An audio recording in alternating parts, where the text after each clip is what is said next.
আল্লাহ তাআলার অশেষ কৃপায় গত ৬ জুন ২০২৬ আহমদিয়া মুসলিম জামাত ঢাকার উদ্যোগে মহান খিলাফত দিবস উপলক্ষে একটি সম্মেলন আয়োজন করা হয়। আলহামদুলিল্লাহ। খিলাফত দিবস জলসা বরাবর ২৭ মে তারিখে আয়োজিত হলেও এবার ঈদুল আজহার কারণে হযরত খলিফতুল মসিহ আইয়্যাদাহুল্লাহু তাআলা বিনাসরিল আজিজের বিশেষ অনুমতি সাপেক্ষে সুবিধাজনক সময়ে এই সম্মেলন আয়োজন করা হয়। আসরের নামাজের পর বিকাল ৫:৩০টায় বকশীবাজারস্থ দারুত তবলিগ মসজিদে অনুষ্ঠানটি আরম্ভ হয়। এতে সভাপতিত্ব করেন আহমদিয়া মুসলিম জামাত ঢাকার আমির জনাব এস.এম. ফয়জুল হক। বিশেষ অতিথি হিসেবে মঞ্চে উপস্থিত ছিলেন আহমদিয়া মুসলিম জামাত বাংলাদেশের ন্যাশনাল আমির আলহাজ মাওলানা আব্দুল আউয়াল খান চৌধুরী।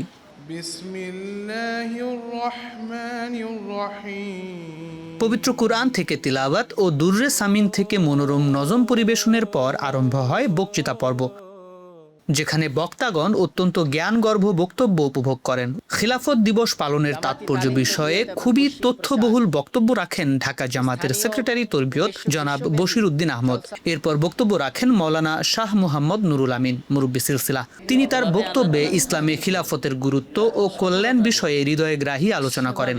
দুটি বক্তৃতার পর নামাজ ও চা পানির বিরতি শেষে সন্ধ্যা ৭:৩০টায় আরম্ভ হয় অনুষ্ঠানের দ্বিতীয় পর্ব। খিলাফত ব্যবস্থাপনা ও আমাদের দায় দায়িত্ব বিষয়ে অত্যন্ত গুরুত্বপূর্ণ ও জ্ঞানগর্ভ বক্তব্য রাখেন মোহতরম ন্যাশনাল আমির সাহেব।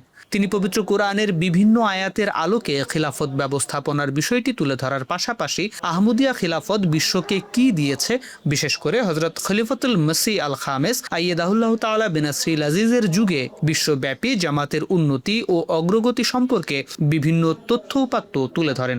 ৪ খেলাফতের যুগ পার হয়ে গেছে, পঞ্চম খলিফার যুগ চলছে। আল্লাহ তাআলা বর্তমান খলিফাকে সুদীর্ঘকাল রাখুন, তার ছায়া দীর্ঘায়িত করুন, সুস্বাস্থ্য এবং কর্মঠ জীবন দান করুন। হুজুর নিজে ২ বছর আগে অপারেশনের সময় বলেছিলেন, দোয়া করুন আল্লাহ যেন দীর্ঘজীবন দেন, কিন্তু কর্মঠ দীর্ঘজীবন দেন। খেলাফতে খামসার বিশেষ সাফল্য এবং বিশেষ বৈশিষ্ট্য। নোট: প্রথম দিন থেকে দোয়া এবং নামাজ প্রতিষ্ঠার বিষয়ে গুরুত্ব আরোপ। একেবারে সূচনা থেকে ওসিয়ত ব্যবস্থাপনাকে পুনর্জীবিত এবং পুনর্বাসন করার আয়োজন করেছেন তিনি। এর মাধ্যমে তাকওয়া এবং ইসলাম পালন নিশ্চিত করেছেন তিনি। পয়েন্ট: জামিয়া আহমদিয়া পৃথিবীর একটি দেশে ছিল, আর বর্তমানে তিনি এটা পৃথিবীর বিভিন্ন মহাদেশে বিভিন্ন দেশে ছড়িয়ে দিয়েছেন। আল্লাহ তাআলার মহামূল্য দান ও নিয়ামত এই খিলাফত যে হযরত মুহাম্মদ রাসূলুল্লাহ সাল্লাল্লাহু আলাইহি ওয়াসাল্লামের কল্যাণে আমরা লাভ করেছি তাও তিনি স্মরণ করিয়ে দেন।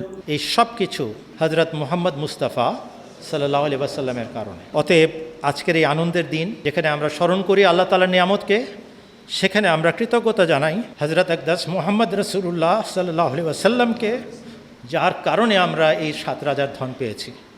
সব শেষে সভাপতি সাহেব সকলের প্রতি কৃতজ্ঞতা জ্ঞাপন করেন, সংক্ষিপ্ত সমাপনী বক্তব্য রাখেন এবং দোয়া পরিচালনার মাধ্যমে বরকতময় এই অনুষ্ঠান সমাপ্ত হয়।